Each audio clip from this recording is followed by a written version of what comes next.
Moving forward, it will be after the measurement model, the next the next step is to go for the structural model. The structural model is in fact the main analysis, the main frame analysis in which we do undertake the hypothesis testing.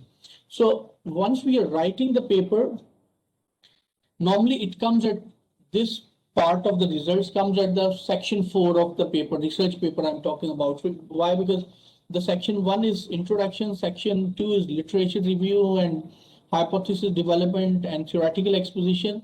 Section 3 of the research paper is normally the methodology, in which we discuss about the population, sampling, our analytical method and data collection instrument. And the section 4 of the research paper normally is about results. And within that section 4, once we are applying the PLS-SCM, we used to have 3 parts normally, what I have seen in the research papers, most of the research papers. That in the results, first part is about just explaining the demography of the data. That's a section 4.1, that the descriptive stats of the data. Section 4.2 of your research paper normally deals with the measurement model. So you explain about the validity and the reliability of your measurement models, right? And then the section 4.3, which is about the hypothesis testing, which is the main, that core of your research. We also label it structural model analysis. We also model it path analysis. We also can label it as a hypothesis testing. Likewise, for the measurement model is also the same. We also consider it as reliability and validity test, or it is also written as confirmatory factor analysis. So these 3 things are same. Confirmatory factor analysis, ascertaining the measurement models, or reliability and validity of the constructs. These are the 3 labels of the same task. Likewise, structural model analysis, path analysis, hypothesis testing, these are again the same labels, multiple labels of the same task. So we are moving toward the second part, which is the structural model. It has at least 4 essential steps. In the first step, we do analyze the collinearity among the constructs. What do we mean by the collinearity? As it's obvious from its name, that collinear. So it is a correlationship. It's a correlation among the constructs of a model. And so once there is a high correlation among the constructs of, okay, just can you check that I am audible?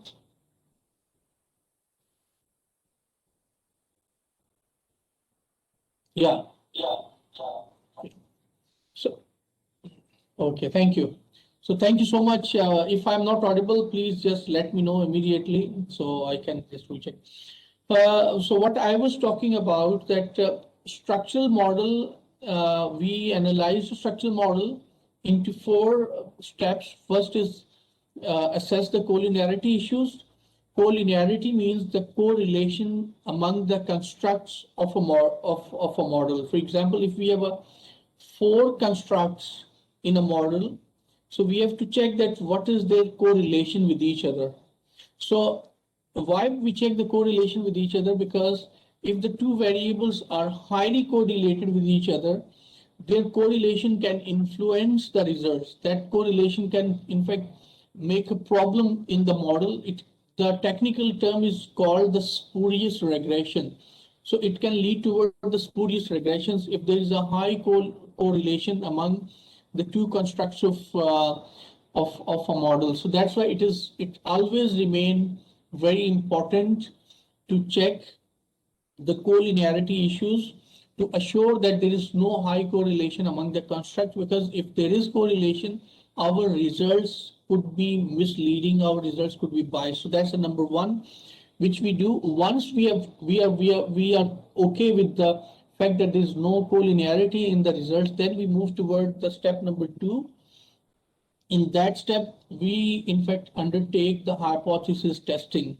Hypothesis testing, what the hypothesis which we have developed, whether, for example, if one independent variable has a significant, profound impact upon the dependent variable or not. So in that we check the hypothesis testing, in which we check the direct, indirect effects and all that.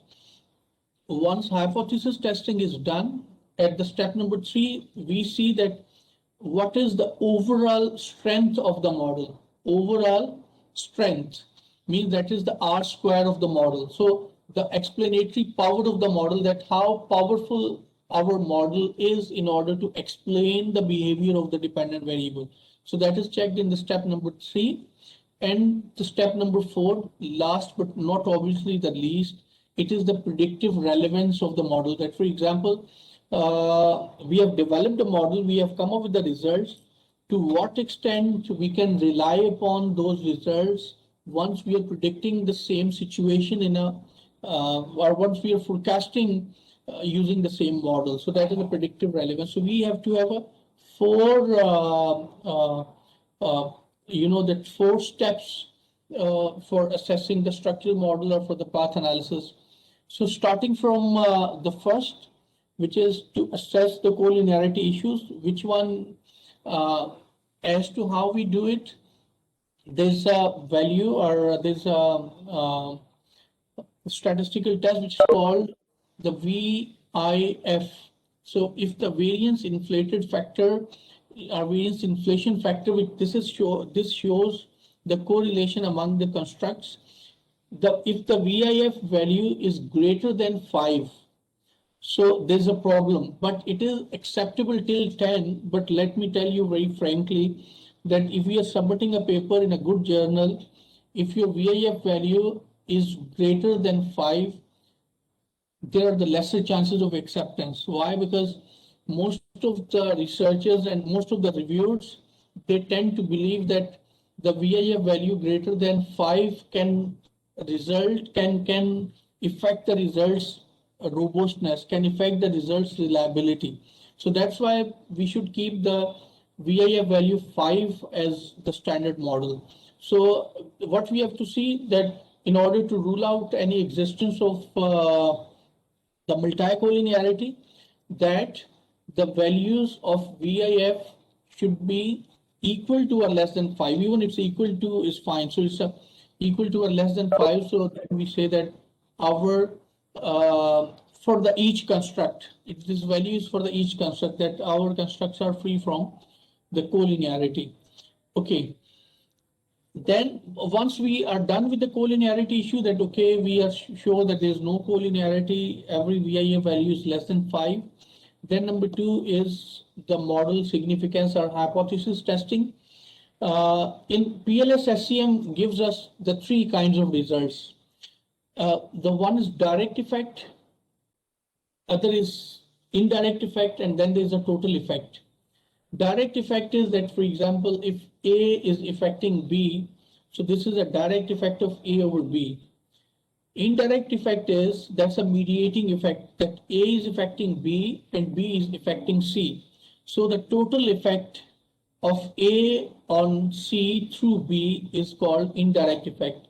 I repeat, that indirect effect means the effect of variable A on variable B, and then variable B's impact on variable C. So we are in fact analyzing the effect of variable A on variable C through that variable B. So this is indirect effect. How do we calculate that indirect effect? That the coefficient of the effect of A over B, those coefficients are multiplied with the coefficients of the effect of B over C. So these two coefficients once multiplied, we get the total indirect effect. We do not need to multiply because PLS Smart it already provides us that coefficient, but we should know that as to how those coefficients are in fact extracted. So that is indirect effect total, and the total indirect effect, and then there's a total effect, means the direct plus indirect. So if variable A is affecting variable C directly and through variable B, it's affecting directly and through variable B. So the direct effect plus indirect effect, it would be called the total effect. So this is total effect. It is represented by the beta coefficient values, which is those coefficients are also called the path coefficients, and their values lie between +1 to -1. So obviously the value closer to 1, absolute value, whether it's a +1 or -1, closer to 1 is considered as the high impact, and closer to 0 is considered as a lower, obviously, a lower impact.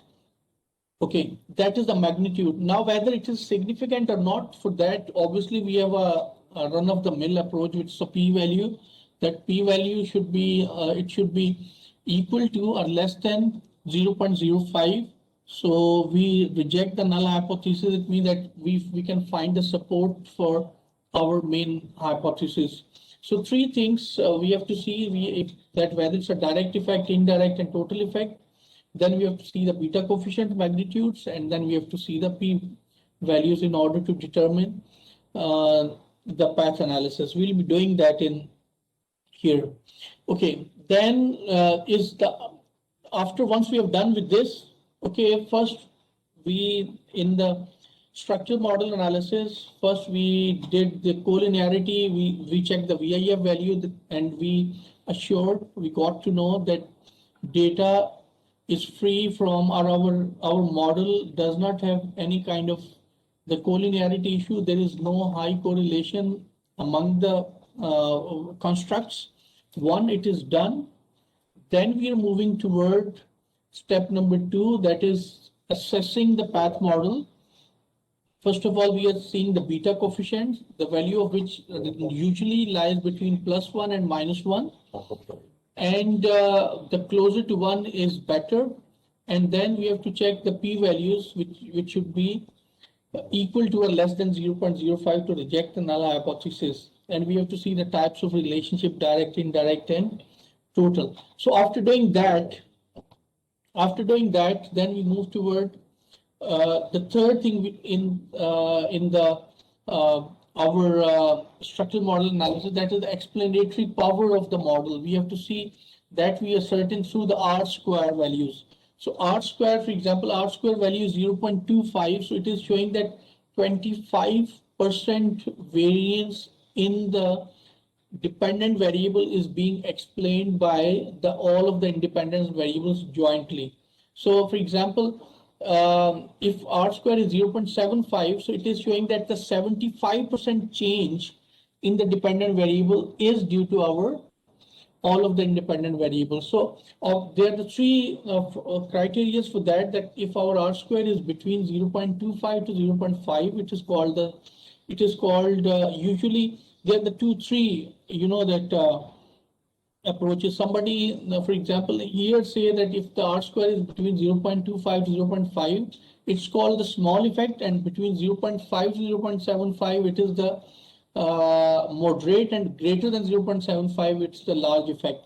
But some of the statisticians like Holland, they mentioned that even if our R-square is 0.25, it's less than 0.25, it's called the small effect. If R-square value is between 0.25 and 0.50, it is called the moderate effect. If R-square value is 0.5 or above, so it's called the large effect. So but the mostly accepted interpretation is of the here say that if the model is R-square value is less than 0.25, that model is insufficient model, that model is not a well-fit model. So it means that if your R-square value is less than 0.25, there is a problem in the model, right? So if it's between 0.25 to 0.5, your model is it's a small, that the relationship being explained by the variables. If it's between 0.5 and 0.75, it's a moderate, and greater than 0.75, it is the large. So here I must stop in order to get your questions or your feedback. So I must not be very fast. So please, if you have any question or comment, or if you want me to re-explain something, what we discussed, please ask me. Professor, when we use a mediating variable, we get a number of R values.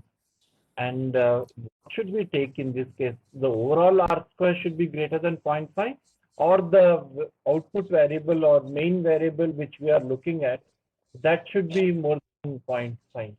Yeah, thank you, Rish. Very pertinent question. Thank you so much for asking this question.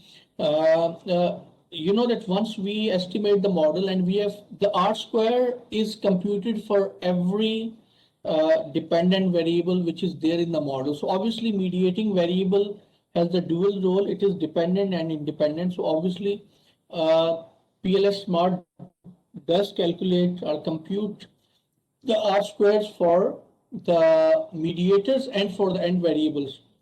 So for R square for the mediator shows the change in the mediation due to all of its other independent variables which are affecting the mediator. But in the model, in the results, normally we report the R square of the terminal variable, the term used as terminal, terminal, terminal variable. Terminal variable is the end variable of our model. So for example, if A is affecting B, B is affecting C, C is affecting D, so D is our terminal variable. So whatever the R square of the D would be means that whatever the movement of D is being explained by rest of the value chain or by rest of the models, so that R square would be reported as the R square of the model, because that R square would be representing as the R square of the model. So we report the R square of the terminal variable. Nevertheless, you can report also R square of the mediators as an additional information. But the decision for the model fitness must be based upon the R square of the ending variable or extreme dependent variable.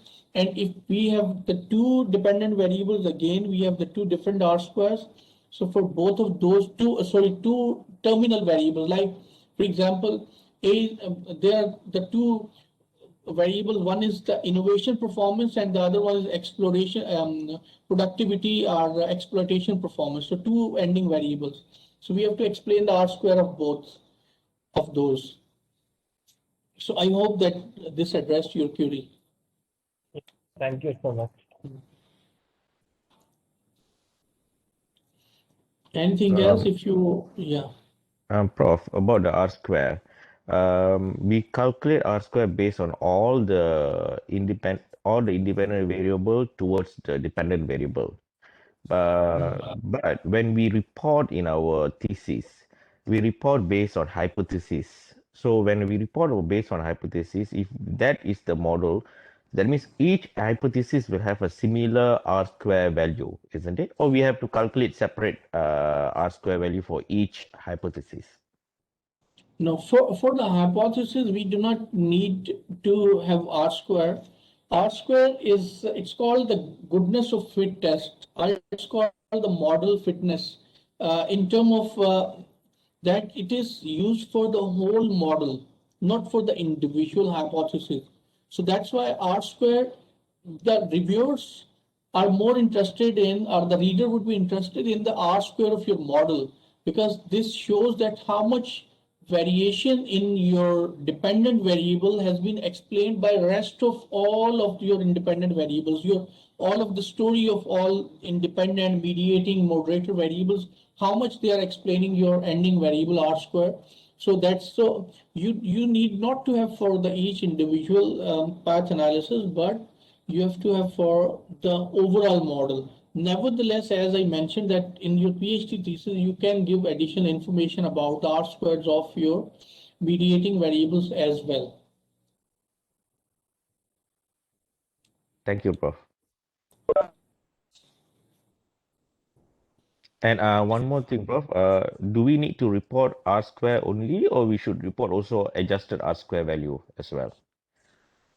Okay, that's again very, thank you for asking this very good question. From the econometrics perspective, people prefer to report the adjusted R square. Why? Because the adjusted R square is considered a bit robust than the R square.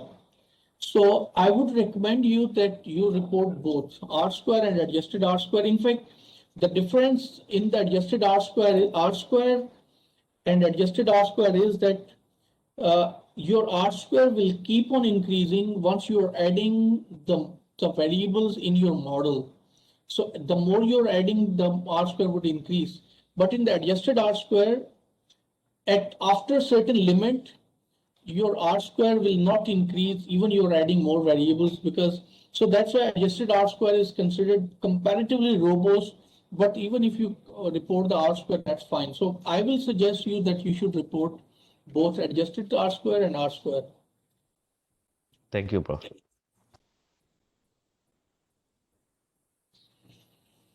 Okay, so should we move on if you don't have any questions? So the last, but obviously not the least, that is the predictive relevance of the model. Okay, now what do we mean by the predictive? Obviously, it's clear from its name that the predictive relevance of the model means that we are talking about the extent to which a model is relevant for the prediction purpose. Prediction purpose means that, for example, if I've estimated that let's say that increasing the perks of an employee by maybe, for example, 100 USD or 1000 USD per month, if I increase the perks or salary of an employee, his motivation level would increase, for example, 0.25.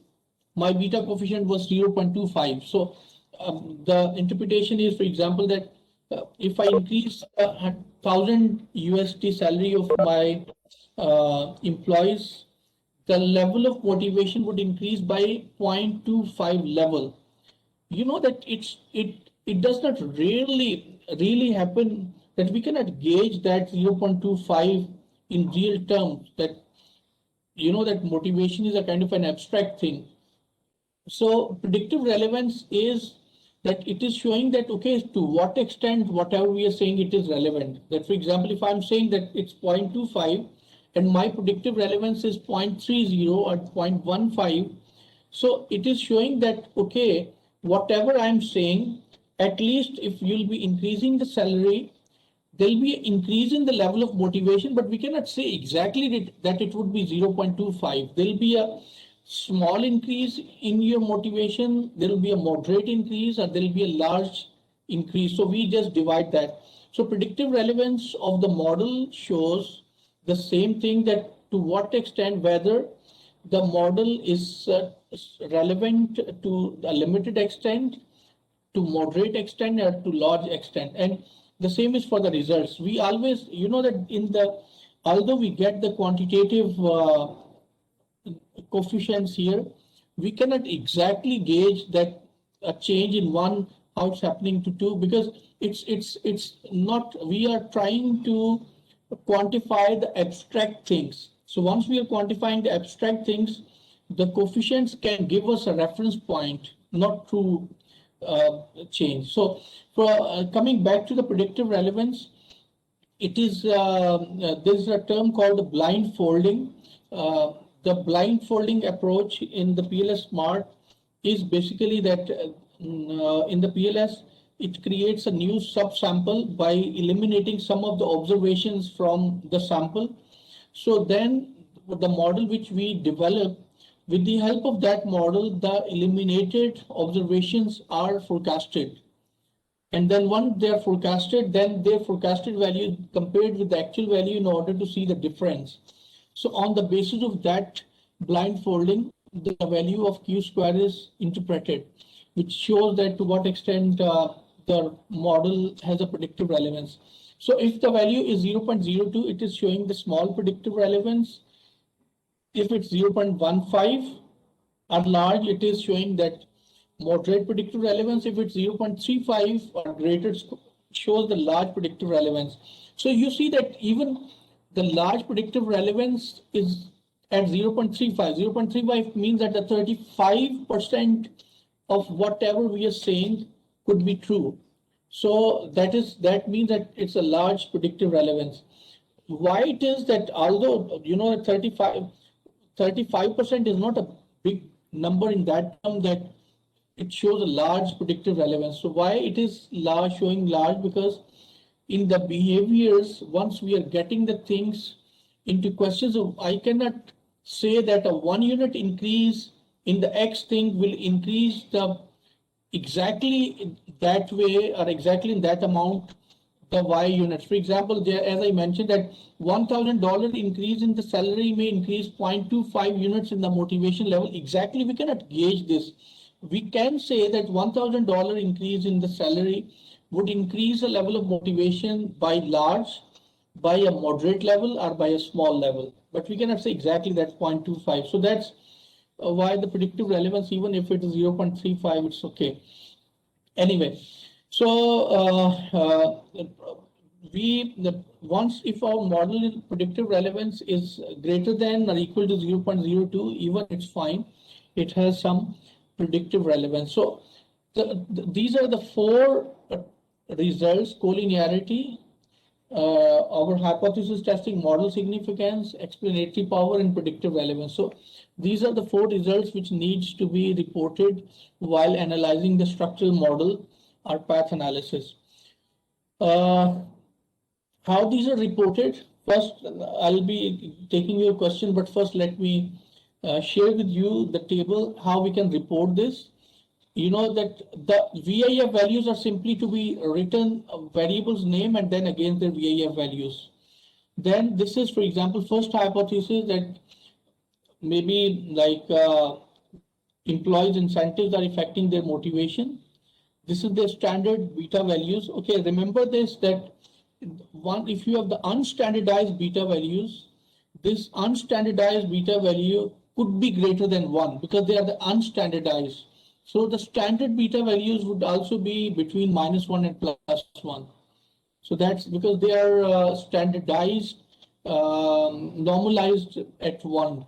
So this value is 0.54. For example, you'll put beta value here, standard errors, t values, and then based on the t values or the p value, we can support the decision. Okay, remember again that t values and p values are used alternative. So if we have the higher the p value is, higher the t value is, the lower the p value would be.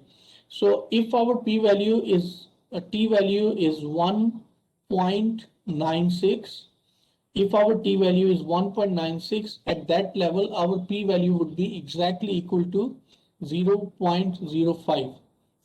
So as the t value is increasing from 1.96 onward, p value would be reducing. So the rule of thumb is that t value should be greater than or equal to 1.96 to reject the hypothesis, null hypothesis, and to support the main hypothesis at 5% level. And then we have to report the Q square and the upper limit and lower limit. This is optional confidence interval. Sometimes we report or sometimes we do not, but you can report. If you report this upper limit and lower limit, it's fine. But here you could see that in the bottom we report the R square of the construct.